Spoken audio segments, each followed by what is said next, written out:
Testing 1, 2. Are we good? Now we sound better. Awesome. Welcome to the Metal Bastards Hangout YouTube channel here on YouTube.com. Yes, this review was delayed last week, so my apologies to that. If anybody shows up here. If not, hey man, we're still gonna fucking review this thing and have a good time. Obviously, yes, indeed. We'll talk about. Now, this album originally came out back on July 7th of 1992. We're talking about Images and Words. This would be Dream's second studio album, first on a major label. First with James Labrae on vocals, replacing Charlie Donamici, the original vocalist. Yes, indeed. So yeah, obviously, the last time we didn't really talk about this when we did our ranking because this was just going to be it was just ranking all the Dream Theater albums. So yeah, obviously this, like you said, this was a follow up to When Dreaming Day and Night, and let's just say that was a lot of growing pains on that album. So at some point, I don't know what happened, they let Charlie go, and they went and did auditions, and like you said, thank God James Labrae. This is his first album with the band. I forgot what band he was called. Was it called Winter Rose or something like that? I know it had something to do with the word winter in it. I think it was Winter Rose. They were more of a hair metal band. More of like 80s hair metal, glam metal. I don't know about glam metal, but and more in the vein of like maybe some Queensryche style stuff or something like that, because they might be the closest to that. Probably, yeah. And prior to that, James Labrae's first kind of appearance was on a Fates Warning album, like a year before coming into Dream Theater. He was on the album Parallels. Parallels, it came out in 1991. And, well, he ended up joining Dream Theater. Ironically, at the time, John Art, the original Fates Warning vocalist, almost became the vocalist of Dream Theater too. But that fell through. That would have. Could you have imagined if John Art was in Dream Theater? That would have been insane. That would have been something else. It would have been cool. Yeah, but obviously, everybody.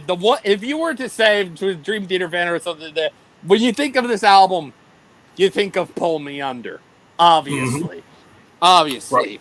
That's their there's a reason they had a greatest hits that was called Greatest Hit and 20-something other songs, because this was their one and only hit. You might as well call Dream Theater a one-hit wonder, basically.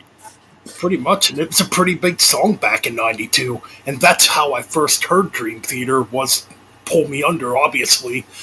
Played on our local radio station at the time called 97 Rock. When I first heard it, I'm like, ooh, it's heavy, and it's proggy. It's kind of like if you took, my impression at the time is it's kind of like if you took the sound of like Metallica and mixed it with Rush. But then also not to mention the fact that this was around the time, Queensryche were already big because of Empire at the time. So there was maybe some similarities with Queensryche at the time, because this song was kind of similar, and the whole album in some cases is kind of similar to Queensryche in a way. But yeah, But yeah, 1992. Oh gee, it must have been around. Fun fact, I was but a baby at the time. I was probably only 1 year old. 1 year old at the time. Yeah, I think this is one of them tracks that hit radio before the album came out. Yeah, man. It must have been around June of 92 when I first heard it. Yeah, I wouldn't know because I got into Dream Theater late. But checking this out, I'm like, oh, okay, cool. Finally get to checking this song out. Apparently this is so damn popular or something like that. So I'm like, I came in Dream Theater late, pretty much. So, and seeing this, like, oh, cool, this is a cool song. And I'm like, okay, it's popular, but now I know it's so popular. It's their one and only hit. Yeah. Which is really interesting because 92 was kind of weird because grunge is coming in, hair metal's going out. The thrash metal starting to die off, and here comes a band like Dream Theater. It's like, well, this is pretty damn good. I like it, and ever since then, exactly. So yeah. Yeah. Now, as far as hearing this album in its entirety, though, it did take quite a few years till I actually heard the whole album. In fact, I'm pretty sure it was in '97 when I actually first heard Images and Words in its entirety. And I was like, wow, this is a pretty damn good album, you know? Damn, yeah. So, yeah, it only took me a while before finally listening to it. You know, it was years later, and I was trying to do something for Dream Theater. And listening to this, I thought this was like, you know, for something that was from '92, it was perfect. You know, it was really perfect from front to back. Even Pull Me Under. There's a lot of other great stuff on there. And I'm sure we'll be talking about it. Oh yeah, definitely. So yes, so Ryan, how did you first hear Dream Theater and this album? Ooh, okay, Dream Theater and the band. I was kind of this might have been a late in high school, so this would have been right at the end of high school. So I was just coming out of high school when I discovered this band. And I had a laptop to finally discover some new music and stuff. There were several bands. Dream Theater was one of them, and I think the album at the time might have been Black Clouds and Silver Linings, which was later. I think it was later on I started getting into some of their older stuff, and that also included When Dreaming Day Unite and Images and Words. And hearing Images and Words, I think it was that might have been a more recent listen as of late. So this might have been late teens, early 2020s or something like that. So it was really the late teens when I was really getting into them and, you know, starting to want to listen to them more often. Right. And this was one of those early ones I definitely wanted to listen to. And, you know, at the time, listening to this might have been years ago. And from what I had heard, it was perfect from front to back. You know, it had the ballady stuff, obviously Pulled Me Under, and then it had, you know, Metropolis Part 1, Learning to Live, and stuff like that. The whole album in and of itself for me was perfect at the time when I was listening to it. So like I said, I got into this album relatively late when they were already a well-established band at that time. It's just kind of weird for me how I heard this track back in '92 when it first came out, but didn't hear the whole album till around '97. That's what's kind of weird to me.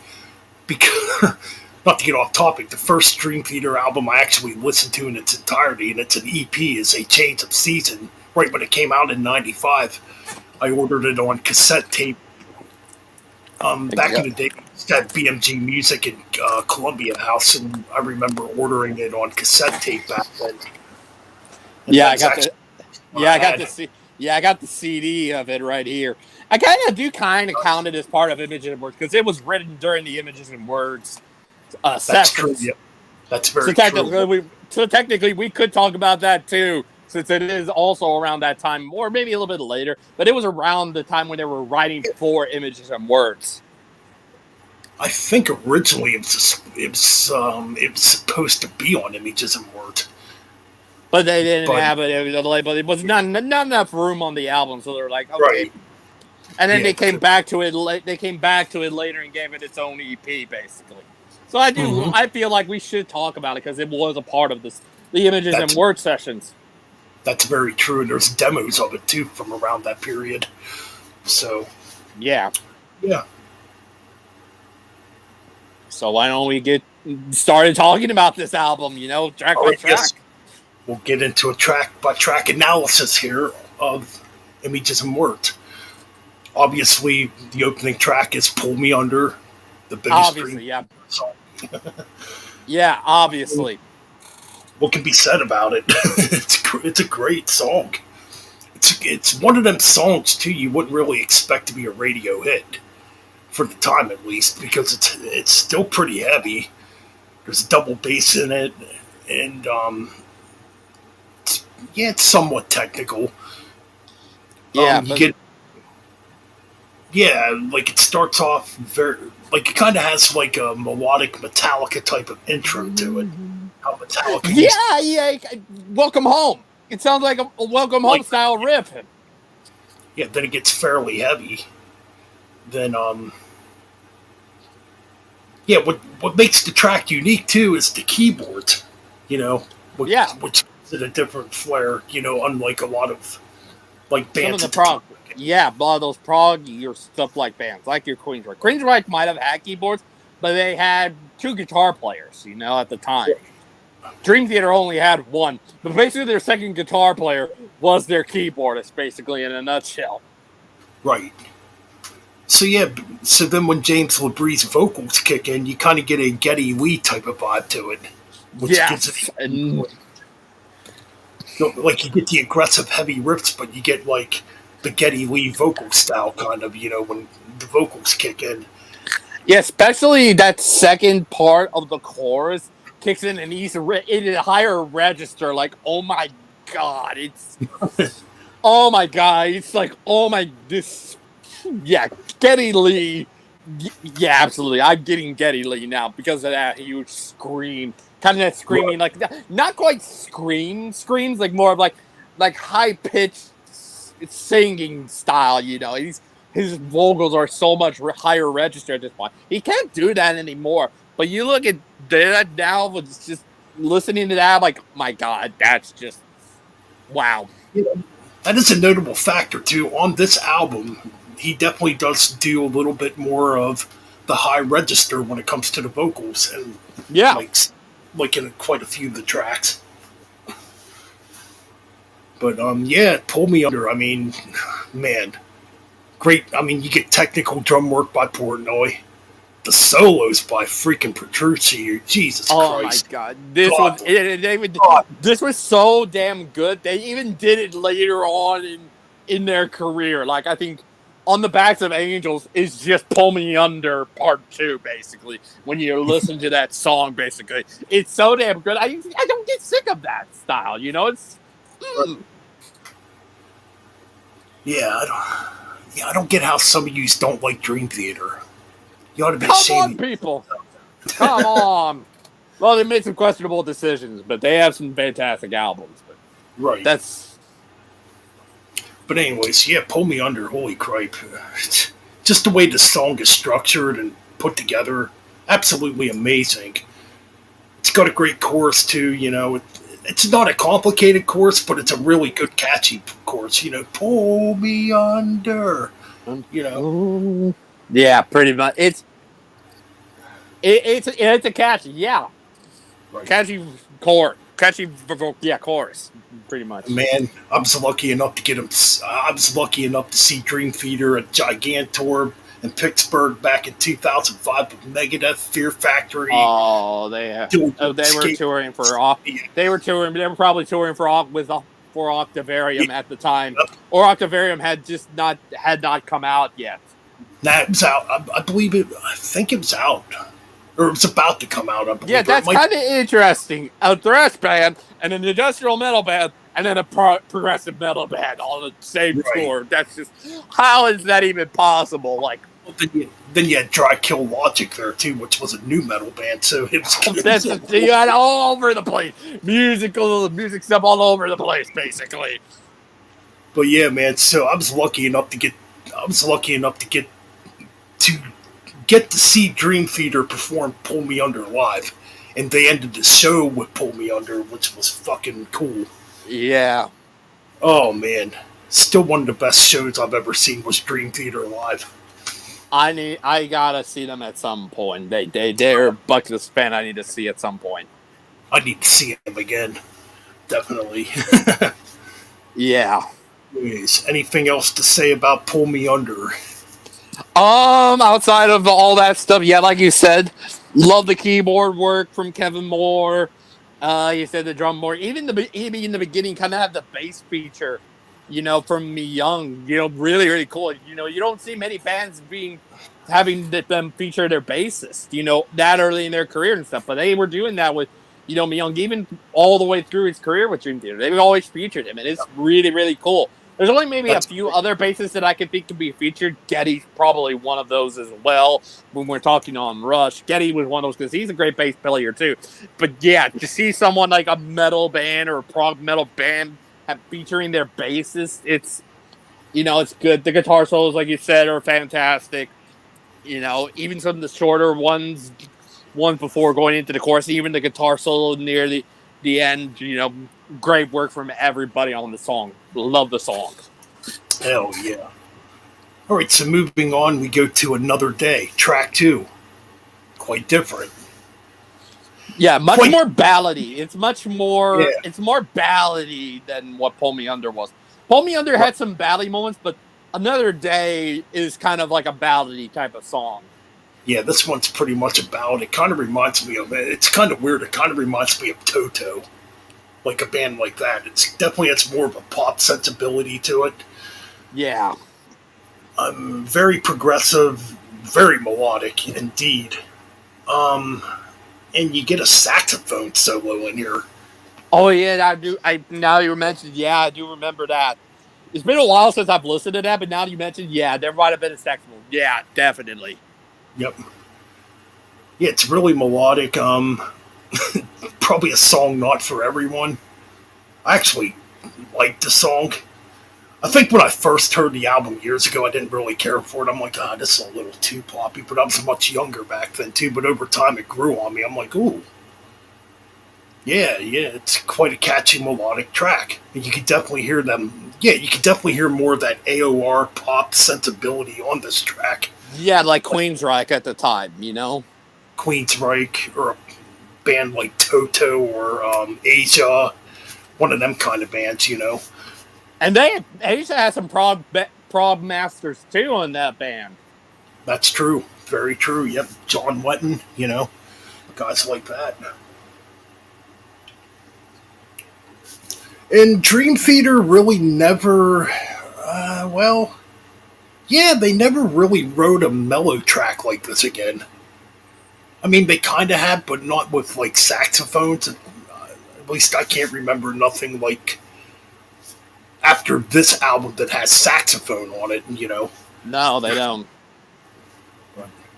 Yeah, it's an interesting track. Yeah, you're probably not going to like it at first if you're into heavier stuff. Obviously. But yeah. Yeah. So, do you got anything to say about this track? No, other than I know that this was one of the more of the mellow ballady type songs, and I did enjoy this song, so not much more I can say. Okay, so moving on, we get into Take the Time, track 3 here. Yeah, that was another one. Yeah, I think they even made a music video for that too. I think so, yeah. Now, this one here kind of has a Rush feel to it. It definitely has like that moving pictures, permanent waves type of feel to it. Very progressive, very technical. I mean, really good track. I mean, yeah, I mean, this track,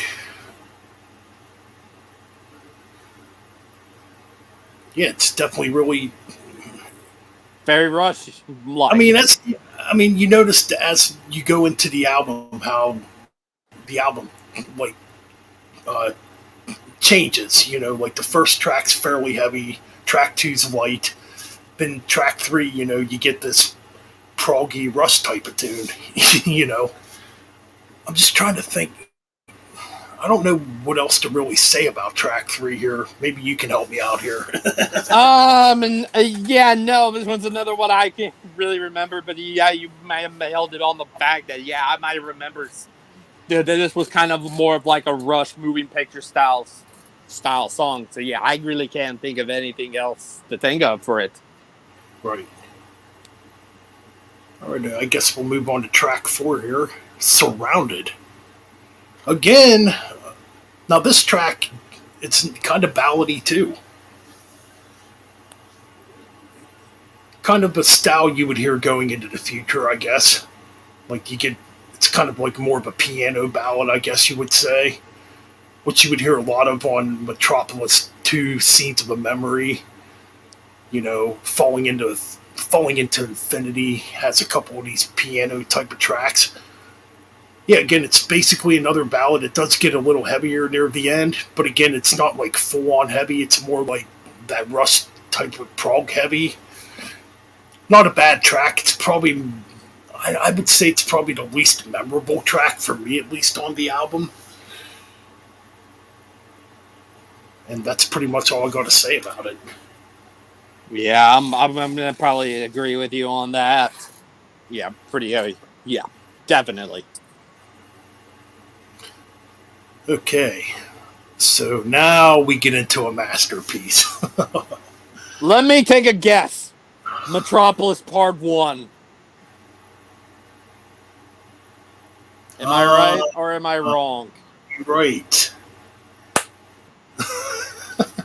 I mean, knowing that do remember there's some sounds that would carry over from there. There's some of the sounds that you would hear on what would be on Part 2 in some cases. But I know it's only, 9 minutes long? Yes. It's not relatively that long at all in comparison.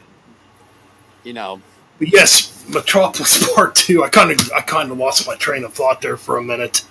I was gonna yeah. actually say something kind of smart ass, like catharsis. Oh,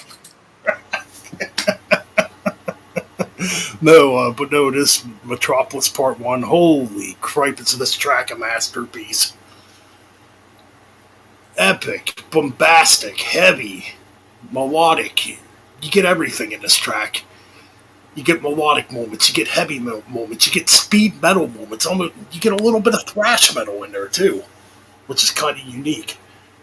I freaking love this track. I mean, I swear, after going through and listening to this album, I was listening to Metropolis probably the most. Just such a great track. I mean, there's a reason why there's a Metropolis Part 2 Scenes of a Memory, because this track is a masterpiece. Man, yes. it might be my favorite track on this album, to be honest. It's just that freaking good. Like goddamn, the musicianship on here is just amazing. I mean, Yeah. it's basically a predecessor to what you would get in the future with a lot of the really proggy elements, on Dream Theater albums. Yeah, Man, definitely. because there's so many tempo changes, time signatures, and just so much stuff going on. But my goodness, it's a masterpiece. What do you got to say about Metropolis? I got nothing else to say. I know there's going to be, you mentioned everything that nailed on the head with that song. It is a masterpiece. Even for 9 minutes, for a 9-minute song or something like that, it would be a precursor to a 60-minute album in the future.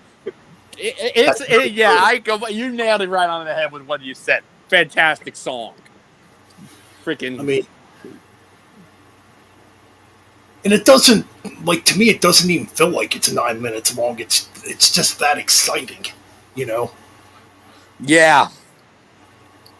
Oh my god! Then the next track, under a glass moon. Holy cripe! Yeah. Another piece of a track. Damn, this track is so good. I mean, it's pretty much like Metropolis in a lot of ways. It's very progressive. There's a lot of time signatures. It's kind of weird. I actually hear some power metal influences on this track.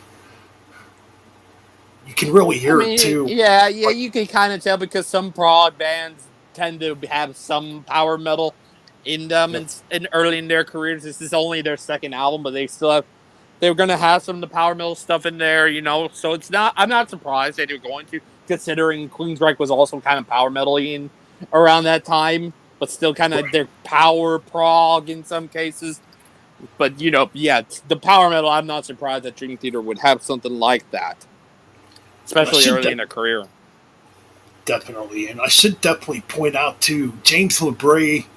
Now, this would be a track where James Labrae is singing in the higher register, which is pretty much uncommon if Dream Theater, more recent Dream Theater,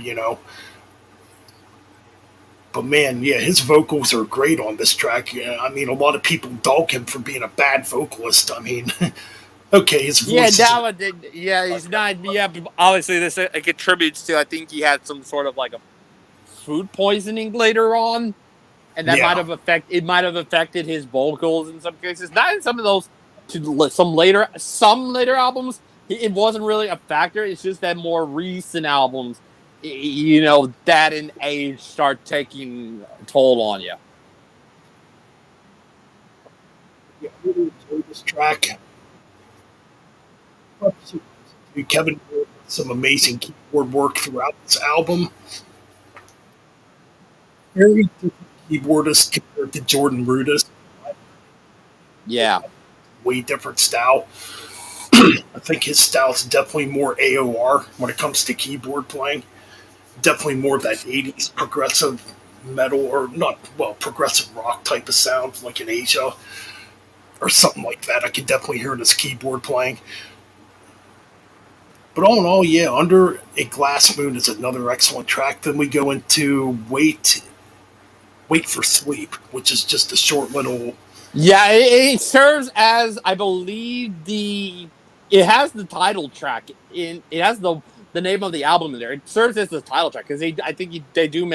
There is some lyrics in there, and I do believe the title track, Images and Words, is mentioned in that song. You know what? You're right about that. They are. Yep. You're exactly right about that. So pretty much all this track is just a short little piano ballady type of track that leads into the last track. That's pretty much all it is. Nothing to really say about it. Yeah, the last track, the epic, Learning to Live. Yep, Learning to Live. Holy cow! That is the longest. That's 11 minutes. Yep. Their first epic, but it won't be the last. So no, it won't. That's for sure. But yeah, man, this track again, great way to end the album. Very proggy, obviously. It's 11-minute song. You gotta have to be proggy in an 11-minute song. Maybe a little toned down as far as like being heavy goes, but it's still really good.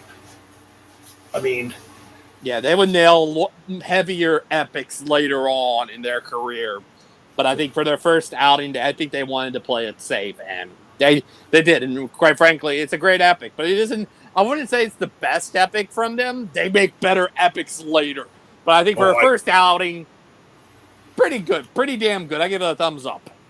Real good, yeah, definitely. It's a great way to end their first major label album, to be honest.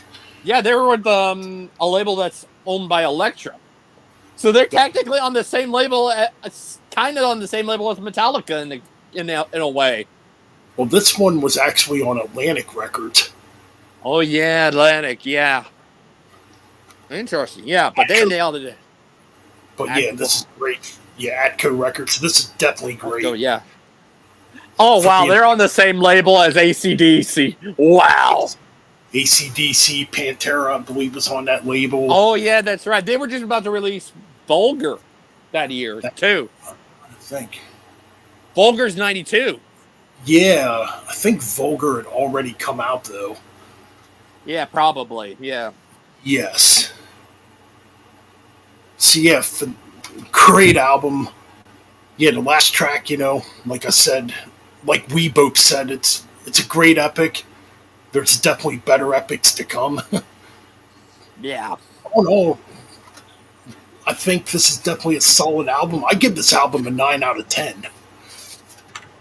Unless you want to talk about, I would say this, yes. I gave it a 10 out of 10 when I was listening to it. And I was like, it nails it. They nailed it out of the park with that album. I think it deserves the 10 out of 10 easily. Like, there's a reason I have it at number 4. It's a fantastic album all the way through. I think it's just the track Surrounded that doesn't really stick with me well, why I gave it a 9 out of 10. All in all, though, everything else on here is fucking great. I mean, even that track's not bad, but it's not like a track I go back to. But man, all in all, fair enough. Great album. Great sophomore album and great debut album on a major label at the time. So and debut for James Labrae. I mean, it's very true. Yep, debut for James Labrae. Yeah, it's a great album. There's a reason I have it at number 4. When we did our ranking, I had it at number 4. I have not lowered it. I stand by it being number 4. It is a perfect album. But there are, like you said, there would be better albums than it later. That's just what it is, you know? That's very true, and believe me, there's tons of great Dream Theater albums. So you Dream Theater haters out there, come on, man, get on board. Yep. I get it, Dream Theater's not for everyone because the songs are very long and there's a lot of stuff going on, but hey, man, we love it. Yeah.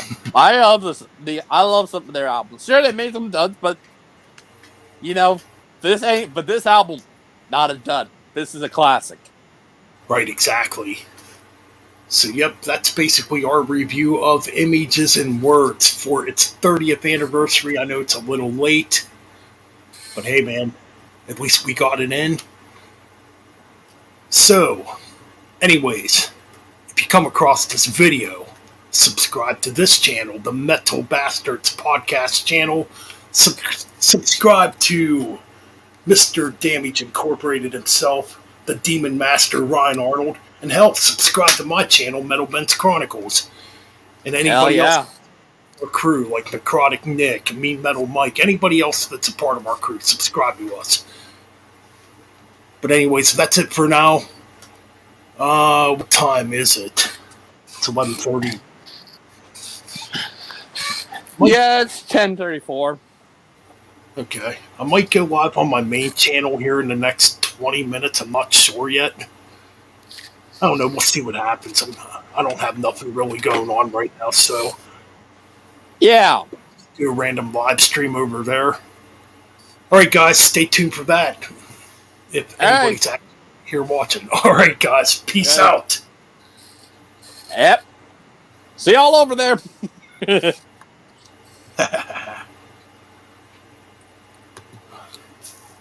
All right.